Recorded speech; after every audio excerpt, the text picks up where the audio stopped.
welcome to the Financial Literacy Series, provided to you by the Title V PPOHA Graduate Grant. Today's workshop is titled Creating a Budget.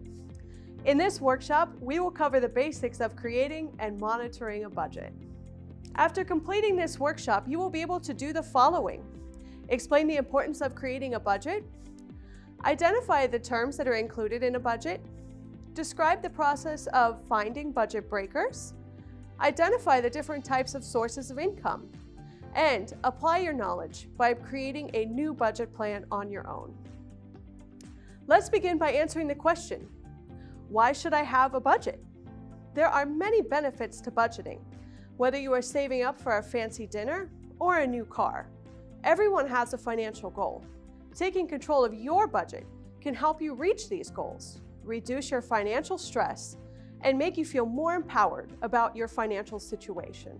One benefit to budgeting is revealing wasteful spending habits.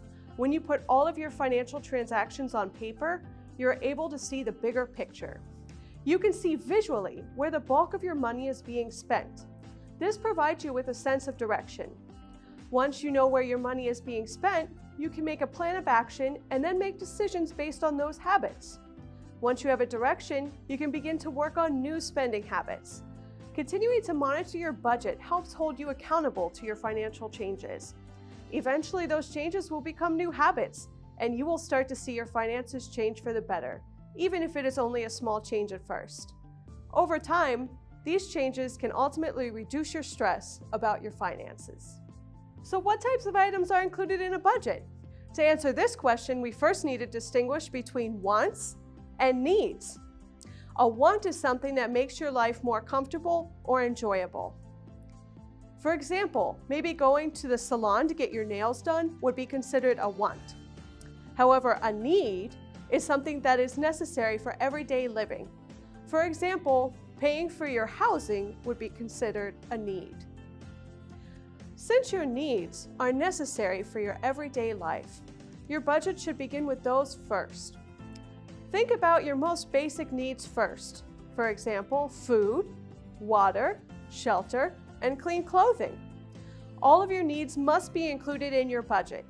Needs are crucial to budgeting because you will need to identify how much money you have left over for your wants. Remember to include in your budget any money that is automatically taken out of your account for bills, savings accounts, or any other types of accounts. Once you have included these items in your budget, you can add the wants that you are able to afford with your leftover money. No one is exempt from having items that break our budget. The important thing is that you become aware of those budget breakers and then monitor them closely. Here are 3 common budget breakers. First one is coffee and beverages. Then we have gas and tolls. And finally, eating out, fast food. Without looking at your accounts, do you know approximately how much you spend on each of these 3 categories in a month? What would your finances look like if you reduced just one of these categories? Once you know your budget breakers, you can begin to take steps towards wiser choices about your money. Here are some tips to avoid the common budget breakers. If coffee or beverages are breaking your budget, make a switch to drinking more water.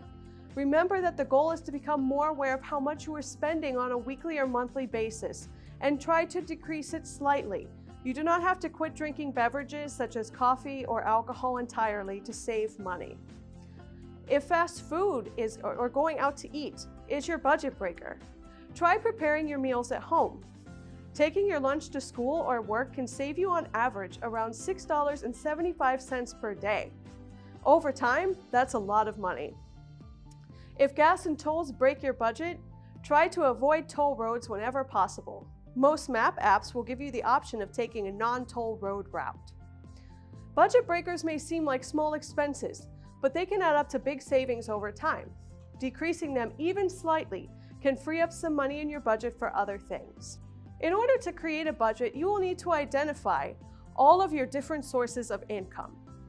There are 3 main types of income. First, gross income. Second, net income. And finally, discretionary income. Gross income is what you make before taxes. Your net income is the total income after taxes, and your discretionary income is your total money left after you pay for your bills. Your budget will be based on your net income. Your discretionary income is what you will have left over to purchase any wants. There are other types of incomes for you to consider when creating a budget.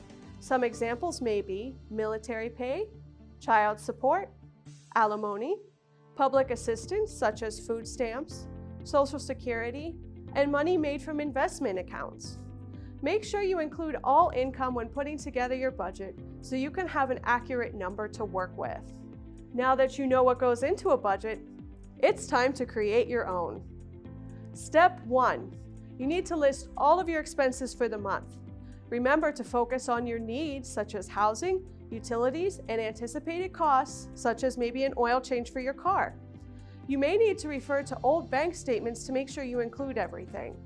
If you have multiple people in your household, make sure to include everyone's expenses. Now on to step 2. Calculate your income. If you have multiple people in your household, make sure to include their income. Compare the total amount of expenses and your income. Remember that expenses should not be larger than your income. If they are, then you will need to rework your budget so you're able to make all of your payments. Now, subtract your expenses from your income. The number you get is the amount of money you will have left over for any wants during the month. For example, if your monthly income is $3,000 and your expenses are $2,500, then you will have $500 to spend in the month on your wants. Step 3. Now you get to set spending goals. Now that you know what expenses are and how much money you have to work with, you can set some financial goals. Make sure these goals are specific so that you will know if you have reached them. An example of a goal is, I want to only spend $50 per month on going out to eat. Do you see how that's measurable? With the $50 amount, you can always go back and check if you have reached that goal or whether you surpassed it. Now on to step 4, tracking your budget for 1 month. I suggest using a budget tracking app such as these listed. Mint, you need a budget and every dollar. Apps such as Mint automatically monitor your expenses so you do not have to enter them manually, which will save you time. Step 5. At the end of the month, you get to review your budget. First, see if you had any money left over from the previous month. This money can be applied to the following month's budget. Next, review your spending to identify any budget breakers. You may use these budget breakers to set a new goal. Then, check to see if you reached your financial goal for the month. If not, don't be too hard on yourself. Starting new habits is challenging, and each day is a new opportunity. Lastly, evaluate how you did with your budget and then adjust your spending goals accordingly for the next month. This concludes the Creating a Budget workshop. Ask yourself these following questions and reflect on what you learned today. I encourage you to download a budgeting app and use the knowledge to help create a budget for yourself. If you still have questions, you can always refer back to this PowerPoint and video or to the recording. You can also reach out to me, Amanda or Mandy Giust, at agiust@albizu.edu.